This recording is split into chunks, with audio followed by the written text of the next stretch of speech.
नमस्कार, mountain prime न्यूजमा स्वागत छ। म राजाराम गौतम। नमस्कार, म खुशबु दास। सुरुमा अहिलेसम्मका मुख्य समाचार।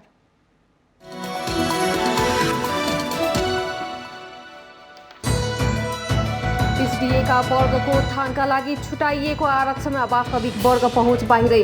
एनजिओका विवादास्पद भूमिकाले सामाजिक सद्भाव खलबल्याउने खतरा। एकअर्कालाई धोका नदिने विपक्षी गठबन्धनका नेताहरूको प्रतिबद्धता। देउवालाई प्रधानमन्त्री बनाएर छाड्ने प्रचण्ड माधवको उद्घोष।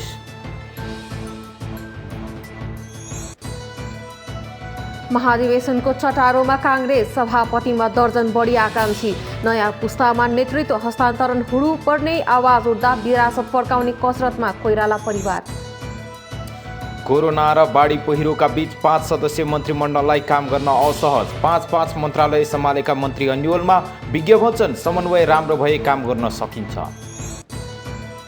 मनसुन सुरु भएसँगै आएको बाढी पहिरोको क्षति नगण्य। विपत्तिका पीडित माझ अस्थायी राहत पुगे पनि आवासको समस्या।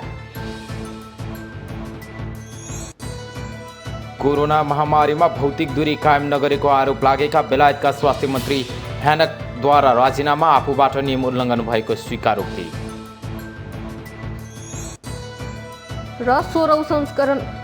र इटाली 16औं संस्करणको युरोकप फुटबलको क्वार्टर फाइनलमा प्रवेश। इटालीसँग अस्ट्रिया 2-1 गोल अन्तरले पराजित।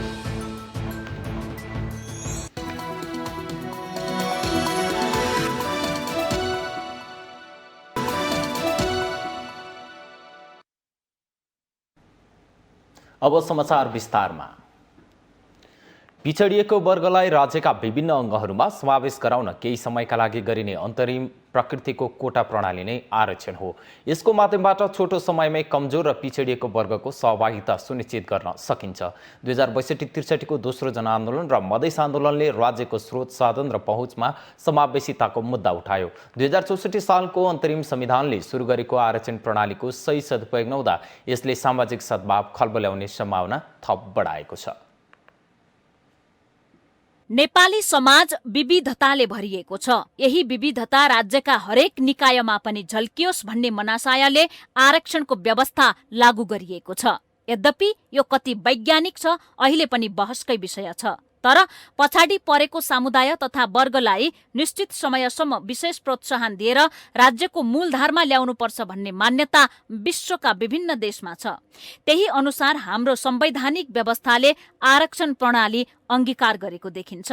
तर विडम्बना के छ भने आरक्षण लक्षित वर्गसम्म पुग्न सकेको छैन। आरक्षणले सम्बन्धित समुदाय तथा वर्गको उत्थान गर्न सकिरहेको छैन। केही दिनदेखि दलित युवतीले दलित भएकै कारण काठमाडौँमा कोठा नपाएको घटनाले सामाजिक सञ्जालभरि चर्चा पाएको छ। धेरैले जातीय भेदभाव कायम रहेको भनेर विरोध गरिरहेका छन्। दलित भएकै कारण कोठा नपाएको विषयले चर्चा पाउँदा बाहुन क्षेत्रीहरूले पनि बाहुन क्षेत्री भएकै कारण राज्यका विभिन्न अङ्गमा पुग्न नसकेर आफूहरूले पनि जातीय विभेद खेपिरहेको कुरा कोट्याइरहेका छन्। जातको आधारमा आरक्षण पाउने प्रणाली राज्य संयन्त्रकै लागि दीर्घकालीन रूपमा ठिक होइन भन्ने विषयबारे पटक पटक बहस हुँदै आएको छ। राज्यले जनताको आधारमा आरक्षण दिँदा गरिब बाहुन क्षेत्रीले भोग्नु परेको पीडा कसले महसुस गर्ने? आर्थिक रूपमा अति विपन्न बाहुन क्षेत्रीहरू योग्य भएर पनि राज्यका अङ्गहरूमा जातकै कारण नअटाउँदा खाडी मुलुकतिर जाने गरेका उदाहरण गाउँ गाउँमा छन्। आरक्षणमा आर्थिक र सामाजिक रूपले पछाडि पारिएका व्यक्तिलाई समेट्ने भनिएको छ। तर त्यसको पहिचान कसरी गर्ने स्पष्टता छैन। कमजोर अवस्थाका नागरिकहरूलाई आरक्षण प्रणालीले समेट्न नसक्दा उनीहरू सधैँ पीडित बन्नुपर्ने बाध्यता छ। आफ्नो क्षमता विकासमा भन्दा आरक्षित वर्गभित्र पर्नेमा प्रतिस्पर्धा बढी देखिएको छ। लक्षित व्यक्ति भन्दा सम्बन्धित क्षेत्र, वर्ग, जात र धर्मका टाँठाबाठाले मात्रै आरक्षणको दुरुपयोग गर्दै राज्यको सुविधा दोहन गरिरहेका छन्। स्वाभाविक छ कानुन विभेदकारी हुनु हुँदैन। तर जुन पीडा हिजो दलितले पायो आज त्यही पीडा बाहुन क्षेत्रीले पाइरहेका छन्। त्यसैले होला क्षमतावान नागरिकहरूको राज्यप्रति वितृष्णा बढेको छ। यसले भविष्यमा सामाजिक सद्भाव बिथोलिने ठूलो सम्भावना बोकेको छ। नागरिकहरूमा एकपटक आरक्षण पाइसकेपछि सधैँ आरक्षित समूहमा बसेर लाभ लिने मनस्थिति देखिन्छ। यसो हुँदा राज्यका लागि योग्यता प्रणाली नै ठूलो चुनौती बन्नेछ।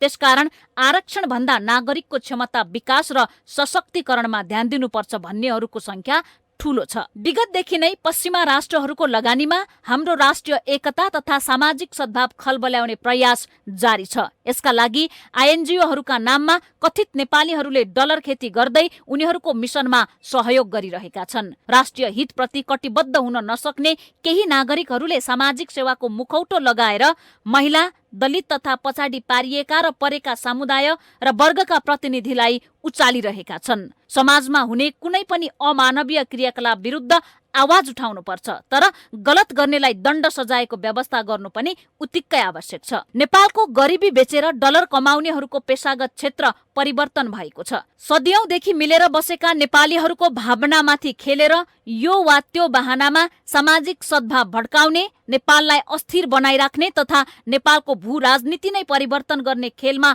लामो समयदेखि देशी विदेशी तत्त्वहरू हाबी भएका छन्। उनीहरूलाई साथ दिने केही नेपालीहरूले मनज्ञ आम्दानी गरिरहेका छन्। होइन भने समाजसेवा र गरिब नेपालीका लागि भन्दै वर्षेनी नेपाल आउने खर्बौं रुपैयाँ कहाँ गइरहेको छ, कसैसँग लेखाजोखा छैन। च्याउझै उम्रिएका एनजिओ र आइएनजिओहरूको भूमिका मुलुकको हितमा छ कि छैन भन्ने बारे राज्य गम्भीर भएर नसोच्नु दुःखद विषय हो। नेपाल शान्ति प्रक्रियामा गएको हेर्न नचाहने शक्तिहरूको चलखेल बढिरहेको अवस्थामा मुलुकको सार्वभौम सत्ता, भौगोलिक अखण्डता, राष्ट्रिय स्वाधीनतामा खलल पार्ने तत्त्वहरूलाई निस्तेज पार्न जरुरी छ। अन्यथा यो विषय भविष्यमा राष्ट्रिय चुनौती बन्ने निश्चित छ। माउन्टेन टेलिभिजन एसडी राजनीतिक ब्युरो।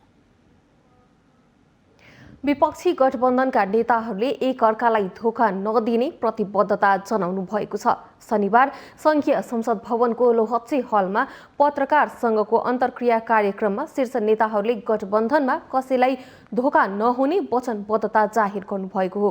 जनमोर्चाका महासचिव मनोज भट्टदेखि कांग्रेस सभापति शेरबहादुर देउवासम्मले कुनै मूल्यमा एक अर्कालाई धोका नहुने बताउनुभयो। माओवादी केन्द्रका अध्यक्ष पुष्पकमल दाहालले प्रधानमन्त्री केपी शर्मा ओलीले न्यायालयलाई धम्क्याउने गरेको दावी गर्नुभयो। संघीय संसद भवन नयाँ बानेश्वरमा शनिबार विपक्षी गठबन्धनले पत्रकारसँग गरेको अन्तर्क्रियामा बोल्दै अध्यक्ष दाहालले प्रधानमन्त्री ओलीले महान्यायाधिवक्ता मार्फत न्यायालयलाई धम्क्याउने र थर्क्याउने काम गरेको दावी गर्नुभयो। अदालतको फैसला पहिले नै आफूलाई थाहा हुने गरेको भनेर जनतामा भ्रम छर्ने काम प्रधानमन्त्रीबाट भएको भन्दै उहाँले अहिले पनि आफूहरू न्यायालयले संविधान अनुसार नै फैसला गर्छ भन्नेमा विश्वस्त रहेको स्पष्ट पार्नुभयो।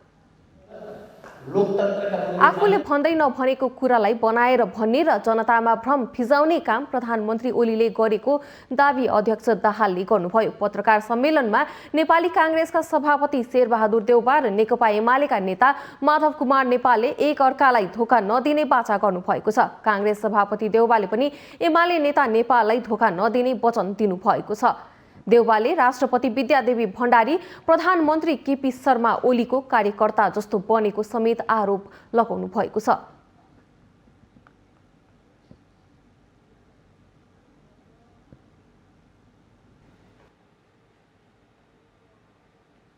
पूर्व प्रधानमन्त्री माधव कुमार नेपालले 5 दलीय गठबन्धन राष्ट्रियता, लोकतन्त्र, गणतन्त्र, संविधान र परिवर्तनको पक्षमा उभिएकाले प्रधानमन्त्री पदको प्रलोभनमा परेर धोका नदिने बताउनु भएको छ। संघीय संसद भवनमा शनिबार विपक्षी गठबन्धनले पत्रकारहरूसँग गरेको अन्तर्क्रियामा बोल्दै नेता नेपालले प्रधानमन्त्रीको पदका लागि नभई प्रधानमन्त्री केपी ओली प्रवृत्ति विरुद्ध विपक्षी मोर्चामा एकताबद्ध भएको बताउनु भएको हो। एमाले नै भएर एमालेकै सरकार विरुद्ध लाग्नुलाई उहाँले पार्टीभित्रको विद्रोही आवाज र क्रान्तिकारी आवाजको संज्ञा दिनुभयो। आफूले विगतमा पार्टीभित्र समस्या देखिने बित्तिकै जिम्मेवारीबाट आफू मुक्त भएको स्मरण गर्दै प्रधानमन्त्री ओली भने सत्ता मोहमा लिप्त भएको टिप्पणी गर्नुभयो। व्यक्तिको विरुद्धको लडाईँ होइन, यो केपी ओली प्रवृत्ति विरुद्धको लडाईँ। समस्या कहाँ हुन्छ भने जब शक्ति र सत्ता, शक्ति र पैसा, यो तीनटाको मात जुनको बडो खतरनाक हुन्छ। यो तीनटाको मात लागिसकेपछि मान्छेलाई नियन्त्रण गर्न गाह्रो हुन्छ। र केपी ओलीजीमा त्यही सत्ताको, शक्तिको र पैसाको मात लागेको छ। प्रधानमन्त्री ओलीले विगतमा पनि आफू पुष्पकमल र वामदेवलाई एकै प्रकारका प्रलोभन देखाउने गरेको प्रसङ्ग उल्लेख गर्दै उहाँले अब भने कुनै पनि किसिमले विचलित नहुने स्पष्ट पार्नुभयो। केपी ओलीको धेरै पटकको धोका र पटक पटकको चालबाजीबाट आफै हैरान भएको उहाँले बताउनुभयो। पटकको चालबाजीले हामी वाक्क दिक्क भएर हैरान भएर त्यसै हैरान। पहिला हामी हैरान भएका थियौँ नेकपा एमालेभित्र, पछि नेकपाभित्र हैरान सबै भयौँ। अब हुँदा हुँदा पुरै अरू राजनीतिक दलहरू हैरान भइसके, सिँगै देशै हैरान भएको छ। नेता नेपालले आफू कुर्सीका लागि नभई संविधान र लोकतन्त्रको रक्षाका लागि लडेकाले आफूले गठबन्धनलाई धोका नदिने स्पष्ट पार्नुभयो।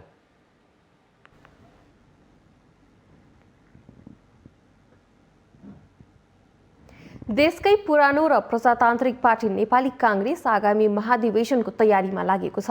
सभापति पदका लागि 1 दर्जन बढी आकाङ्क्षी देखिएपछि काङ्ग्रेसभित्र नयाँ नेतृत्वका लागि आन्तरिक प्रतिस्पर्धा बढ्दै गएको छ। यसैबीच नेपाली काङ्ग्रेसलाई विरासत मान्ने कोइराला परिवारले नेतृत्व दरिलो दावी गर्न सक्ने देखिएको छ।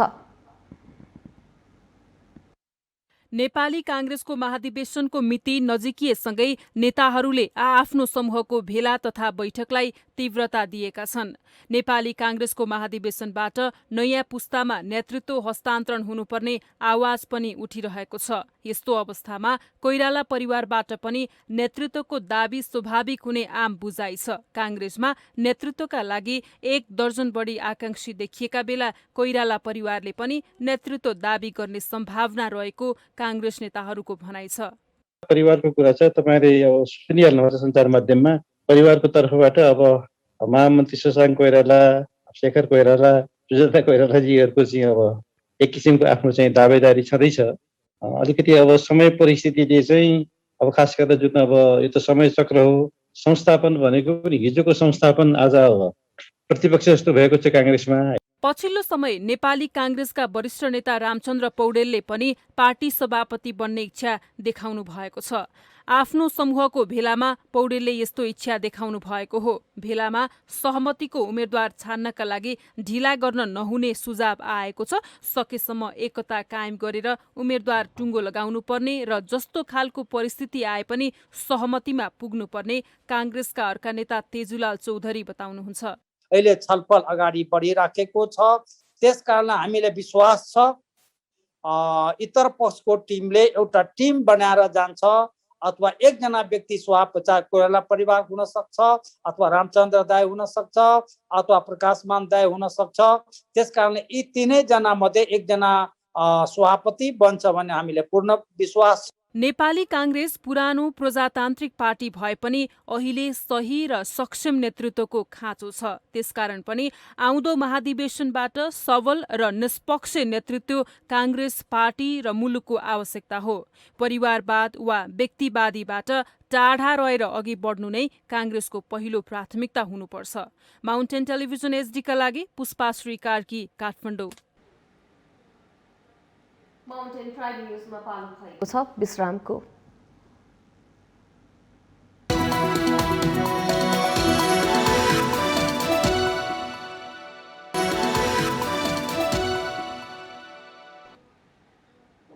विश्रामपछि स्वागत छ। अब बाँकी समाचार।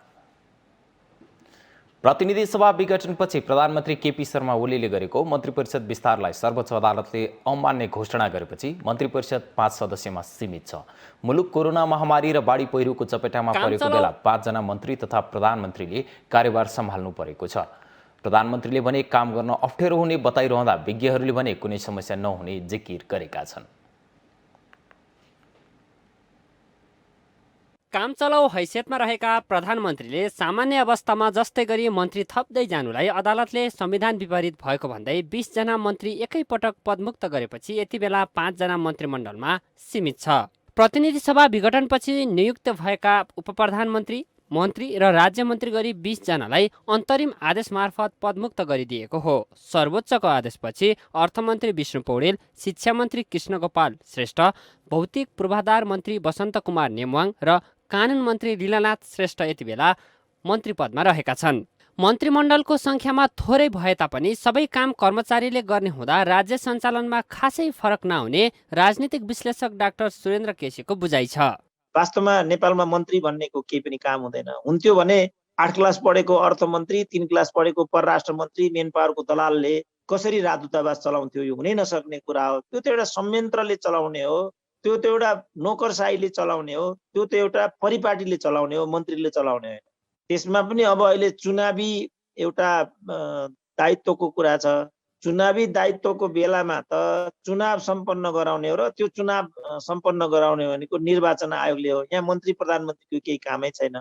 माओवादी छाडेर एमालेमा आएका मन्त्रीहरूलाई शपथ ग्रहण गराएका प्रधानमन्त्रीले पछि जसपाबाट समेत मन्त्री नियुक्ति गर्नुभएको थियो। जसपा सरकारमा आएपछि जेठ 17मा 3 उपप्रधानमन्त्री सहित 12 मन्त्री र 2 राज्यमन्त्री गरी 14 जना र जेठ 27 गते गृहमन्त्री खगराज अधिकारी सहित 7 मन्त्रीले शपथ लिएका थिए। तर सर्वोच्चको आदेशपछि अहिले प्रधानमन्त्री ओली सहित 4 जनाले मन्त्रालयको जिम्मेवारी वहन गरिरहेका छन्। लामो समयसम्म प्रशासन क्षेत्रमा काम गरेका रामचन्द्र खड्का भने थोरै मन्त्रीमण्डल भएर पनि राज्य सञ्चालनमा कुनै बाधा व्यवधान नहुने बताउनुहुन्छ। असामान्य परिस्थितिमा प्रशासनका चाहिँ मान्छेहरू जो सचिवहरू हुनुहुन्छ, सहसचिवहरू हुनुहुन्छ, उहाँहरूले यसको जवाबदेही लिएर मुलुक चलिहाल्छ नि। यो असामान्य परिस्थितिको कुरो त बाहिर पनि आउँछ नि। मैले भन्दा निर्णायक भूमिका मात्रै चाहिँ राजनीतिक मान्छेले गर्ने हो, प्रशासनिक भूमिका कर्मचारीले गर्ने हो। कानुनसम्म चल्ने काम कर्मचारीको हो। त्यस कारणले कर्मचारीहरूले नै चलाउँछ भने यति नै कारणले प्रशासनिक कमजोरी हुन्छ भन्ने कुराको बुझ्नुहुन्न। संविधानको धारा 77 उपधारा 3मा प्रधानमन्त्रीको पद रिक्त भएमा अर्को मन्त्री परिषद गठन नभएसम्म सोही मन्त्री परिषदले काम गर्ने व्यवस्था उल्लेख भएको स्मरण गराउँदै सर्वोच्चले हालका प्रधानमन्त्रीलाई मन्त्री परिषद विस्तारको अधिकार नरहेको स्पष्ट पारिसकेको छ। यसकारण यदि संसद विघटन सदर भएमा यही 5 सदस्यीय मन्त्रीमण्डलले निर्वाचन गर्नुपर्ने चुनौती रहेको छ। यदि बदर भएमा फैसला लगत्तै फेरि अर्को सरकार बन्ने निश्चित देखिन्छ। माउन्टेन टेलिभिजन एचडीका लागि बटुक राजगिरीको रिपोर्ट। यस वर्ष मनसुन सुरु भएसँगै बाढी पहिरोले जनधनको क्षति गरेको छ। यस्ता प्राकृतिक विपत्तिका पीडितहरूले राहत सामग्री प्राप्त गर्न नसकेको गुनासो गरेका छन्। राहत पुगेका स्थानमा आवास लगायतका विषयमा उचित प्रबन्ध हुन नसक्दा पीडितले राहत महसुस गर्न पाएका छैनन्।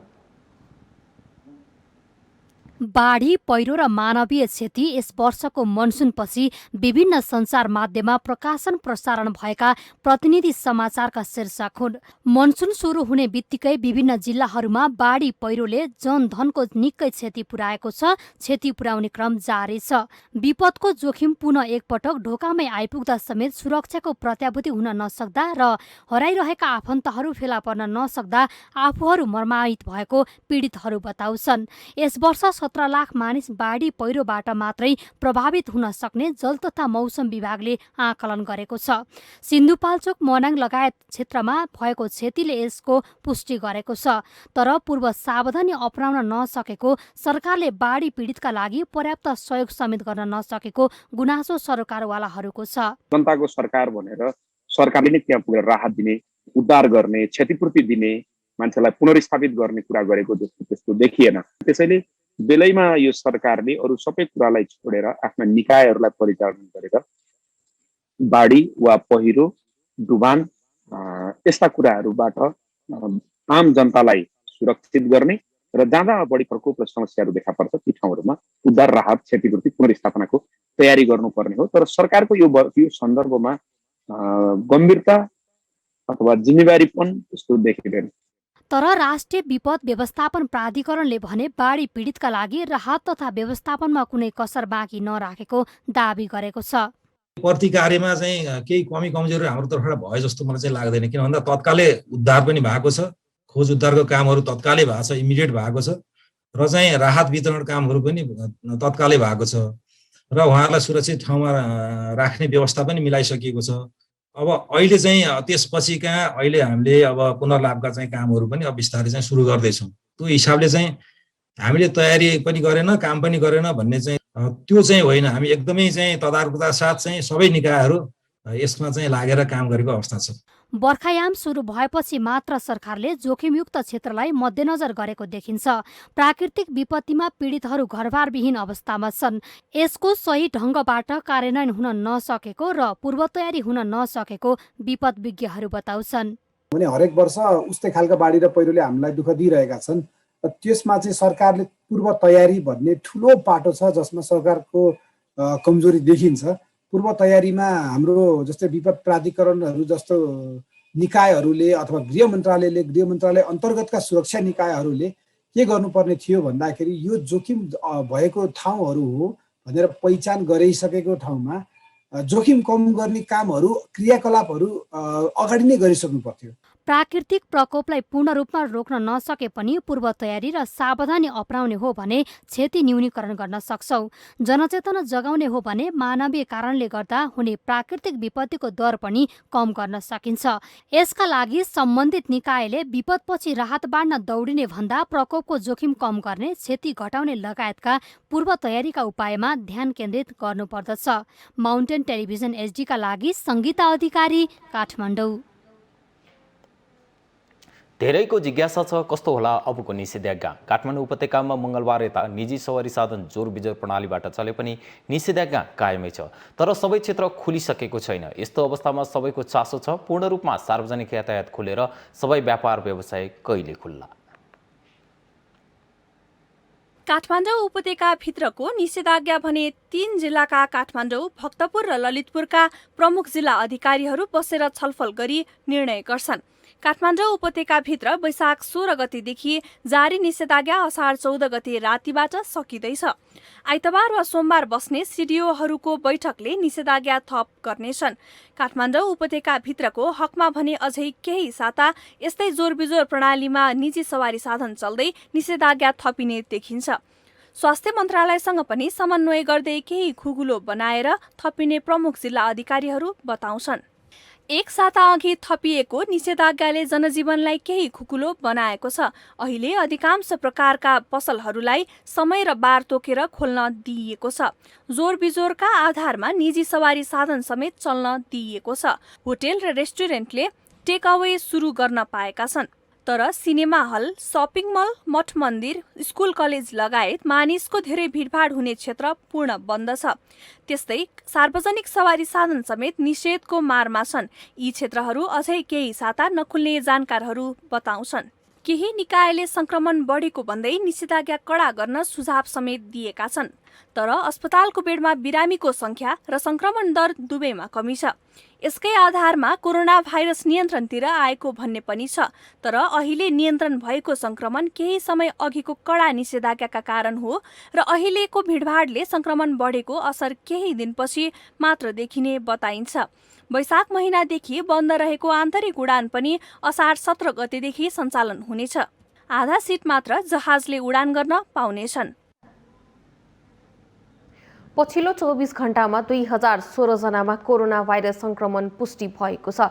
स्वास्थ्य तथा जनसङ्ख्या मन्त्रालयका अनुसार 4704 जनामा गरिएको पीसीआर परीक्षणमा 1174 र 4806 जनामा गरेको एन्टिजेन परीक्षणमा 842 जनामा संक्रमण पुष्टि भएको हो। यो सँगै नेपालमा कोरोना संक्रमितको कुल संख्या 6,32,326 पुगेको छ। कोरोना संक्रमणका कारण पछिल्लो 24 घण्टामा 30 जनाको मृत्यु भएको छ। 4914 जना संक्रमण मुक्त भएका छन्। नेपालमा हालसम्म कोरोना संक्रमण मुक्त हुनेको संख्या 5,81,327 पुगेको छ। कोरोना संक्रमणका कारण 8,975 जनाको मृत्यु भएको छ। सक्रिय संक्रमितको संख्या 42,024 रहेको छ। तीमध्ये 39,179 जना होम आइसोलेसनमा र 2,825 जना संस्थागत आइसोलेसनमा छन्। तीमध्ये 734 जना आइसियुमा र 222 जना भेन्टिलेटरमा छन्।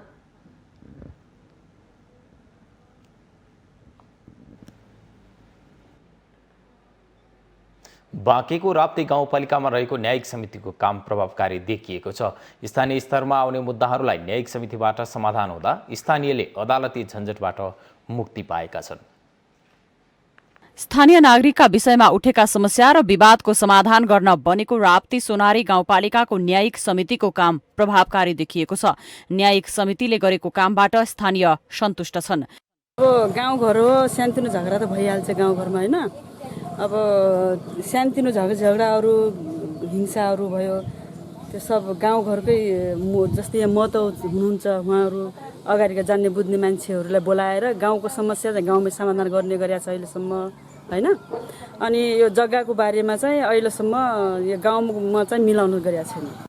गाउँपालिकामा गत आर्थिक वर्ष 2076-77मा 52वटा मुद्दा दर्ता भएको र चालु आर्थिक वर्ष 2077-78मा 14वटा मुद्दा दर्ता भएका छन्। गाउँपालिकाको सानोतिनो झैझगडाहरू हिंसा गाउँमै जान्ने बुझ्नेहरूलाई बोलाएर समस्याको समाधान गर्ने गरिएको छ। विशेष गरी ऐलानी जग्गा भएको ठाउँहरूमा बढी विवाद देखिने गरेको छ। घरेलु हिंसा, महिला बालबालिका हिंसा अलिक कम आउने र जग्गा विवाद सम्बन्धी मुद्दाहरू नै बढी आउने गरेको राप्ती सोनारी गाउँपालिकाका उपप्रमुख धनी कुमारी खत्री बताउनुहुन्छ। धेरै जस्तो आलिसादीको जग्गा विवादको आउँछ। अब त्यसैमा पनि लम्बरी जग्गा भयो भने हामीले सके वडाले मिलाउँछ, नभए पालिकामा आउँछ, पालिका स्तरीय मिल्छ।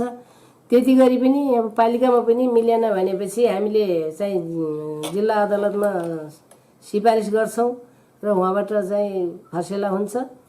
पालिकामा समाधान हुन नसकेका मुद्दाहरू अदालतमा पठाउने गरिएको छ। विशेष गरी त्यस यता मुद्दाहरूमा ऐलानी जग्गा भएको ठाउँहरू छन्।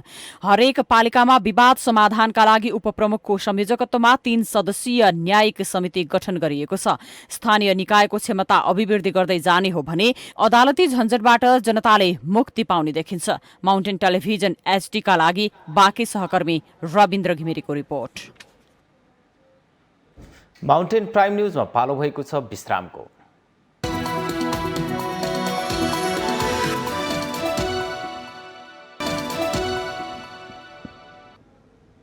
विश्रामपछि स्वागत छ। अब बाँकी समाचार। कोरोना महामारीका कारण कपिलवस्तुका कमजोर आर्थिक अवस्थामा रहेको परिवारहरूमा खाद्यान्न सङ्कट देखिन थालेको छ। विशेष गरी अति विपन्न एकल महिला, अपाङ्ग, अल्पसङ्ख्यक, नटुवा समुदाय लगायतका गरिब घर परिवारमा खाद्यान्न सङ्कट देखिन थालेको हो। कोरोना महामारीका कारण कपिलवस्तुका विपन्न वर्गमा खाद्य सङ्कट परेको छ। एकल महिला, अपाङ्ग, अल्पसङ्ख्यक, नटुवा समुदाय लगायतका घर परिवारमा खाद्यान्न सङ्कट देखिन थालेको हो। अप्ठ्यारो समयमा पनि स्थानीय सरकारको कुनै सहयोग नपाएको उनीहरूको दुखेसो छ। दुःख पाएर बसिएको छ। खाने समस्या छैन, बस्ने ठाउँ छैन, गाछ छैन, बास छैन। यस्तोमा कसरी गरिब गुर्जालाई कति दुःख भएको छ, कसरी बाँच्ने, के गर्ने। यस्तो बाटोको रोडमा बसिएको छ, ये उजागर कहाँ बस्ने हो, हमारा घास बास छैन। हम जो है सड़क पे रोड साहब में बैठा हन, हमारे पास में खाए के लिए नाई है, रोड साहब में बैठा हन। और उसके बाद में हमारे पास में जो है रहे के लिए भी जगह जमीन कुछ भी नाई है। विभिन्न सहयोगी मनकारी सहयोगी हातहरूसँग सहयोग लिएर त्यो सहयोगलाई चाहिँ सम्बन्धित जुन परिवार छ, लक्षित परिवार छ, त्योसँग फुड ब्याङ्क सञ्चालन गर्नुपर्ने सृजना गरेका छौँ फुड ब्याङ्क मार्फत। कोरोना भाइरससँगै लगातारका वर्षाले दुःख पाएका स्थानीयलाई स्थानीय सामाजिक सङ्घ संस्थाको पहलमा केही सहयोग पुर्याइएको छ। जनताको अप्ठ्यारोमा ओडा तथा नगरपालिकाले प्रयास गरिरहेको भए पनि उपलब्धि भने खासै देखिन सकेको छैन। वास्तवमा कुन मान्छेलाई खाना पुगेन, कुन मान्छे साइलोनमा छ, कुन मान्छे पानको दुकान छ, कुन सानो दुकान छ, त्यसको हामी सङ्कलन गर्दैछु। सङ्कलन गरेर हामी के हो, अब पैसा त हाम्रो नगरपालिकामा हाम्रो बजेट समेत आउँछ। अनि हामी बजेट बनाउँदाखेरि हामी त्यसको हामी धेरै ध्यान दिएछौँ, ध्यान दिएर बजेट बनाउँछु। कपिलवस्तुमा खानाको साथै आवासका लागि छानोको समेत अभाव छ। गरिब घरधुरीको तथ्याङ्क निकालेर फुसको छाना मुक्त गर्ने योजना रहेको भए पनि ठोस सकारात्मक नतिजा आउन सकेको छैन। यसतर्फ स्थानीय तहको ध्यान जान आवश्यक छ। माउन्टेन टेलिभिजन HD का लागि कपिलवस्तुबाट शम्भु मालीको रिपोर्ट। पर्वती स्थित जलस्रोत तथा सिंचाई डिभिजन कार्यालयले चालू वर्षको 11 महिनामा सञ्चालन गरेको 85% काम सम्पन्न गरेको जनाएको छ। भौतिक पूर्वाधार विकास मन्त्रालय र जलस्रोत तथा सिंचाई डिभिजन कार्यालय अन्तर्गत भौतिक प्रगति 85% भएको हो। वित्तीय प्रगति 62.2% रहेको कार्यालयले जनाएको छ। अन्तर्गत प्रदेश र सशर्त गरी दुई थरीको कार्यक्रम छन्। यसमा प्रदेश अन्तर्गतको कार्यक्रमहरूमा सिँचाइतर्फ 32वटा टोटल योजनाहरू छन् र नदी नियन्त्रण, पहिरो नियन्त्रण, आपतकालीन तथा बाढी पहिरो नियन्त्रणतर्फ 9वटा योजनाहरू छन्। त्यसमध्ये टोटल अहिलेसम्म सम्पन्न भएका यो आर्थिक वर्षमा सिँचाइ योजनाहरू 10वटा र नदी नियन्त्रणतर्फ 7वटा सम्पन्न भएका छन्। हालसम्म सम्पन्न भएका 19 र निर्माणाधीन 28 योजना छन्। केही योजना निर्माणको अन्तिम चरणमा रहेकोले असार मसान्तसम्म सम्पन्न हुने जनाइएको छ। कार्यालयले वर्षौं पहिले निर्माण भएका सिँचाइ आयोजनाहरू मर्मत सम्भार, काठे पोल प्रतिस्थापन तथा कालीगण्डकी जलाधार संरक्षण लगायतका सङ्घीय कार्यक्रम सम्पन्न गरेको छ। समयमै टेन्डर आह्वान, उपभोक्ता समिति भन्दा ठेकेदार प्रणाली मार्फत काम गर्दा प्रगति हासिल गर्न सहज भएको कार्यालयले जनाएको छ। कोरोना कहरको बीचमा पनि मजदुरको व्यवस्थापन सहज बनाइदिएपछि काममा प्रगति हासिल गर्न सहज भएको कार्यालयका प्रमुख तामाङको दाबी छ।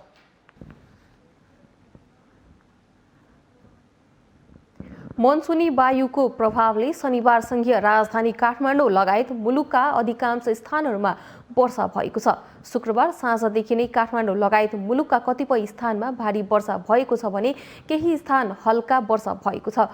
वर्षासँगै भक्तपुरको हनुमन्ते खोलामा पानीको सतह बढेको छ। त्यसैगरी मनोहरा र हनुमन्ते मिसाएर बग्ने खोलामा पनि पानीको सतह बढेपछि नजिकका बस्ती जोखिममा परेका छन्। विशेष गरेर खोला किनारमा बसोबास गरेर सुकुम्बासी बस्तीभित्र पानी पस्ने खतरा बढेको हो। त्यसैगरी काठमाडौँको बागमती विष्णुमती नदीको पानीको सतह बढेको छ। धोबी खोला, बल्खु खोलाको पानीको सतह निकै बढेको छ।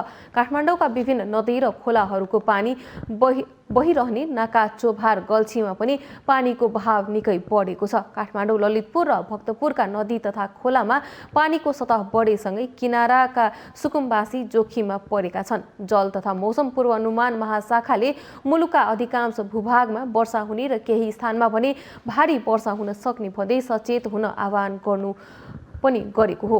विभागले शनिबार प्रदेश 1 र 2 का जिल्ला भएर बग्ने ससाना नदी तथा जलधारामा पानीको बहावमा बढ्न सक्ने भन्दै सतर्कता अपनाउन आह्वान समेत गरेको छ। मध्याह्नपछि भने काठमाडौँमा वर्षा रोकिएको छ।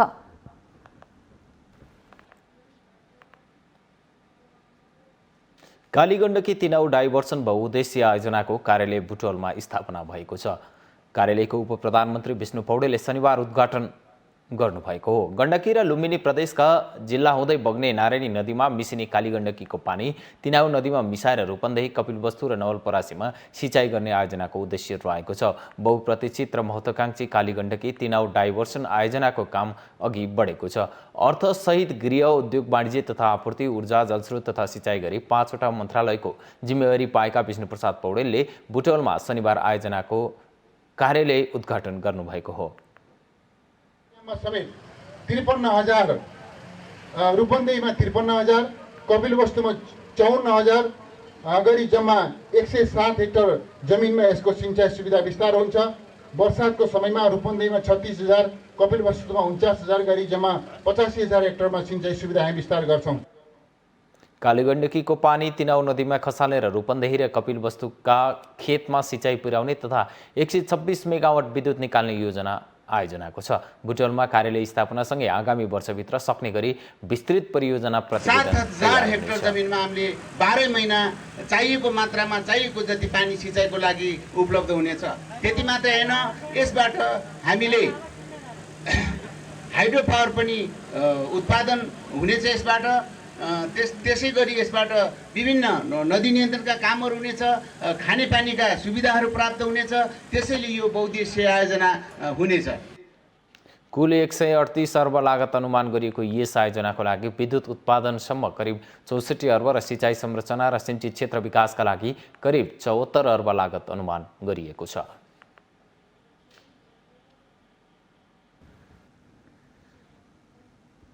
तराई क्षेत्रमा वर्षायामको समयमा हुने डुबानबाट वर्षेनी धेरै मानिसको मृत्यु हुने गरेको छ।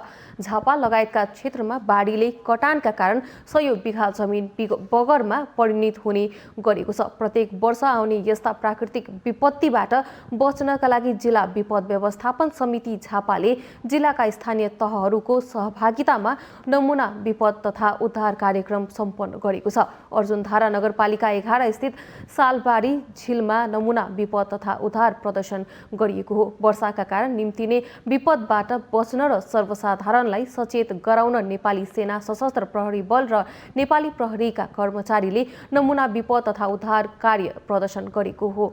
झापाका विभिन्न बस्ती बाढीको उच्च जोखिममा रहेकोले सचेत गराउन र उद्धारको प्रक्रिया जानकारी गराउन कार्यक्रमको आयोजना गरिएको जिल्ला प्रशासन कार्यालय झापाले जनाएको छ। यो खास गरी सबै सुरक्षा निकाय, नेपाली सेना, नेपाल प्रहरी, सशस्त्र प्रहरी बल तीनटै सुरक्षा निकायको समन्वयमा उहाँहरूको क्रियाशीलतामा एउटा विपद नमुना उद्धार यो अभ्यास हामीले आज सम्पन्न गरेका छौँ। कार्यक्रममा घरेलु सामग्रीको प्रयोगबाट कसरी ज्यान जोगाउन सकिन्छ भन्ने नमुना समेत प्रस्तुत गरिएको थियो। झापाका कन्कै, बिरिङ, मेची, रतुवा लगायतका नदीका कारण वर्षेनी नदी आसपासका बस्ती डुबानमा पर्दै आएका छन्।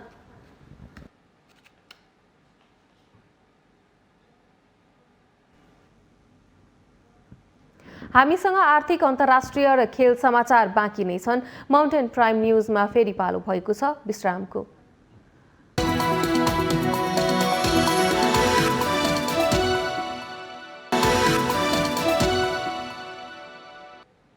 विश्रामपछि पुनः स्वागत छ। अब पालो आर्थिक समाचारको।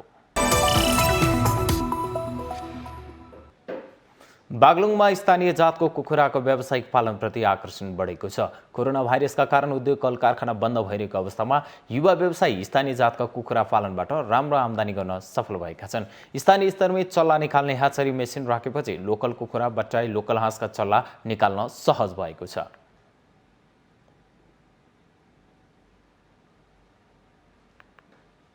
मेरो मेसिन छ, मेसिनबाट चल्ला ह्याचर हुन्छ होइन। जस्तै केराहरू लगाएको छ भने सुन्तला कागज लाउँछु। जो मान्छे उत्पादनमा जोडिन्छ नि, उत्पादनमा जोडिनु पर्छ। उत्पादन भएपछि आफूलाई आम्दानी हुन्छ। आम्दानी भएपछि मात्रै आर्थिक राज्य के हुन्छ, राष्ट्र उत्पादन बढ्छ। त्यही कारण हामी जस्तो मान्छेहरू, हामी जस्तो अलिकति सृजनशील मान्छेहरूले उत्पादन जोड्नुपर्छ। स्थानीय जातका कुखुराको मासु र अण्डा स्वादिष्ट तथा स्वस्थकर हुने हुँदा उपभोक्ताले रुचाएका छन्। कोरोनाको कारण स्थानीय उत्पादनको खोजी हुन थालेपछि कृषकहरूको स्थानीय जातको कुखुराको पालनमा चाहिँ हामीले लोकल कुखुरा पालन भनेर लोकल कुखुराहरू पाल्ने मासुको लागि मात्रै बेसी गरेका थियौँ। अनि बिस्तारै बुझ्दै गएपछि अब मेसिनले सञ्चालन गरिसकेपछि आफूलाई पनि चल्ला राख्नलाई सजिलो, अनि ग्राहकहरूले पनि हाम्रो कुखुरा लाने मान्छेहरूले पनि चल्ला लानु पर्यो भनिसकेपछि त्यो यसरीको आइडिया आएर चाहिँ हामीले काठमाडौँ, हेटौँडा, कपिलवस्तु र पोखराका ह्याचरीबाट लोकल अण्डाको माग आउने गरेको छ। घरायसी प्रयोगका लागि अण्डा माग गर्नेको संख्या पनि बढ्दो छ। अन्य जातको भन्दा स्थानीय जातको कुखुराको मूल्य झन्डै दोब्बर छ। जिउँदो कुखुरा प्रति किलो 700 र अण्डा 16 रुपियाँ गोटामा बिक्री हुने गरेको छ।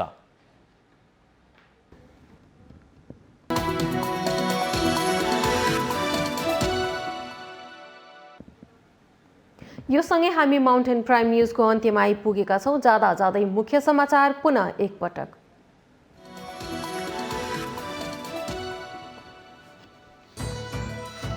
पिछडिएका वर्गको उत्थानका लागि छुटाइएको आरक्षणमा वास्तविक वर्ग पहुँच बाहिरै।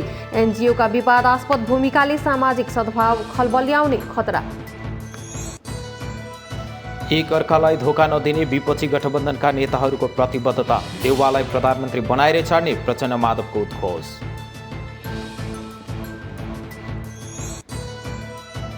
महाधिवेशनको चटारोमा काङ्ग्रेस सभापतिमा दर्जनौं बढी आकांक्षी। नयाँ पुस्तामा नेतृत्व हस्तान्तरण हुनुपर्ने आवाज उठ्दा विरासत फर्काउने कसरतमा कोइराला परिवार। कोरोना र बाढी पहिरोका बीच 5 सदस्यीय मन्त्रीमण्डललाई काम गर्न असहज। 5 मन्त्रालय सम्हालेका मन्त्री अन्यलमा विज्ञ भन्छन् समन्वय राम्रो भए काम गर्न सकिन्छ। मनसुन सुरु भएसँगै आएको बाढी पहिरोको क्षति नगण्य। विपत्तिका पीडित माझ अस्थायी राहत पुगे पनि आवासको समस्या। कोरोना महामारीमा भौतिक दूरी कायम नगरेको आरोप लागेका बेलायतका स्वास्थ्य मन्त्री ह्यान्ककद्वारा राजीनामा। आफूबाट नियम उल्लङ्घन भएको स्वीकारोक्ति। र इटाली 16औं संस्करणको युरोकप फुटबलको क्वार्टर फाइनलमा प्रवेश। इटालीसँग अस्ट्रिया 2-1 गोल अन्तरले पराजित।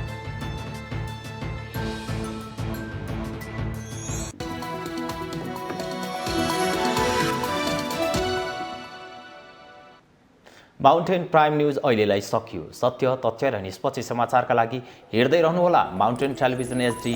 नमस्कार।